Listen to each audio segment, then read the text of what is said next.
speaker was recorded at an Addictive Eaters Anonymous event held in Dublin, Ireland in January 2023. For more information, visit www.aeainfo.org. Thank you, Shan. It's good to be here, and like everybody has said, it's lovely to see you all in person. It made me realise how important it is to be around people. Like I just wasn't created to be in isolation. I was created to be in relationships with people. And what makes this special is that we're all here with the same purpose and we're all moving in the same direction. And that's lovely.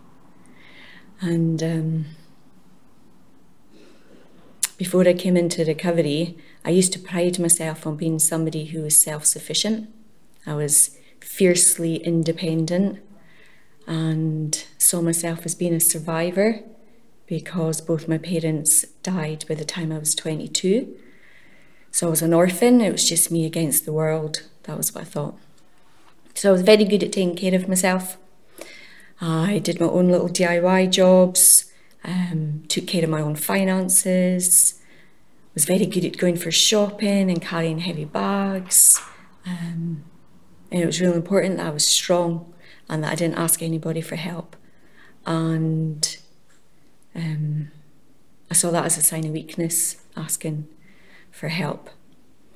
And then I got married last year, and I noticed every now and then that my husband would say to me, "You should let me help you with that." And in my mind I would think, I am more than capable of doing this by myself. I do not need your help. And then it just happened a wee bit more often, just little things. You know, like I'd come home with the grocery shopping, and because we're both in recovery, we have many, many bags of fruit and veg. Many bags, and it takes many trips back and forth to the house with these big bags, and he would come out to help me, but I'd already be loaded. I'd just have them up, both arms, strong. And he would be trying to take one off me. "I'll help you with that." And I said, "No, it's fine, I'm managing." And I would go in with the bags. So I mentioned it recently to my sponsor. I said to her, he seems to want to help me, and I think I'm doing all right on my own. I can carry my own shopping. And she said, "Why don't you try letting him?" And something happened in that moment, which often happens when I speak to my sponsor or another sober member. I have this idea of what I think is right. And for me, carrying my shopping in myself is what I can do. I don't need somebody else to do that for me. But when the other sober member says, "Well, why don't you try this or that?" There's like I don't know how to describe it. There's like a shift. I feel a shift. I feel something happen where there's this little awakening that says, that's quite a clever idea. So I tried it. I went for the shopping recently, and he came out to help me, and I gave him the heaviest bags to carry, and then I carried the rest of the shopping myself, and it was okay. Like it was okay. And yesterday, when we arrived in Dublin, we both had a little suitcase each and a little rucksack, and we were coming up the stairs that move, the escalators. And so my husband just naturally took my little case onto the escalator, and as soon as he did that, I saw my hand immediately move to take it back, but I caught it. I caught what I was about to do, and I just smiled sweetly. And we went up the escalator together, and I thought, this is all right.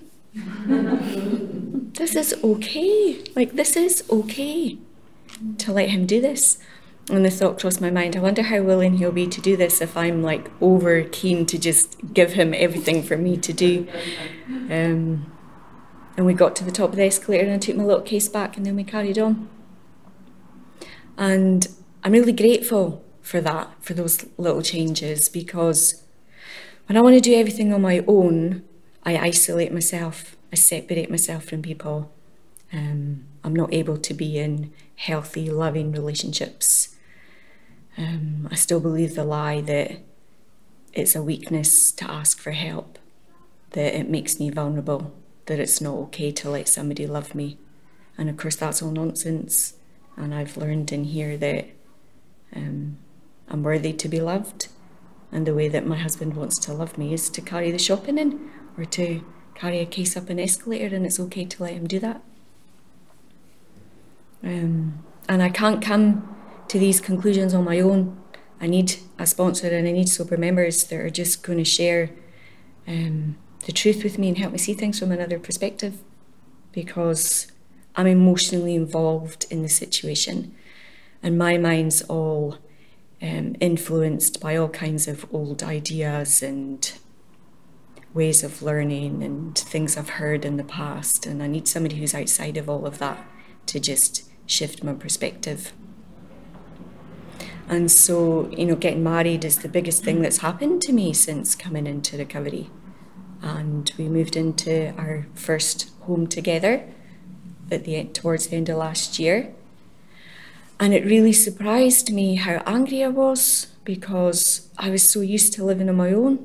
I had done it for decades. I'd been single for a really long time before I got married. So I didn't have to think about anybody else. I didn't have to compromise or think about their feelings. I just did what I wanted, when I wanted, how I wanted it. That was what I knew. And so when we moved in together, it was a huge adjustment, huge. And all of a sudden I was living with somebody who just didn't do as he was told.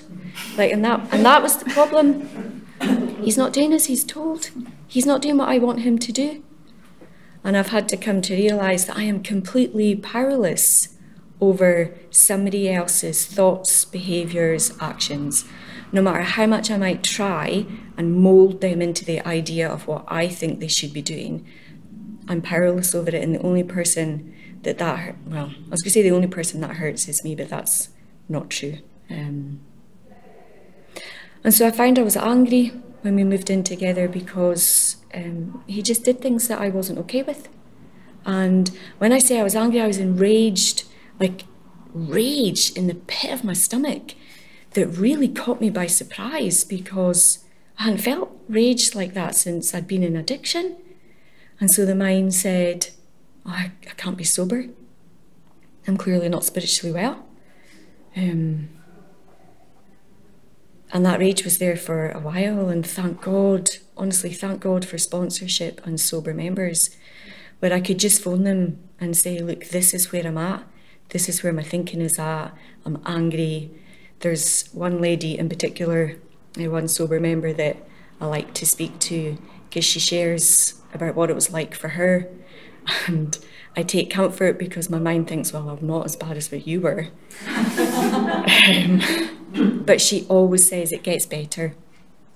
It's not like that today. And she shares about what her marriage is like today.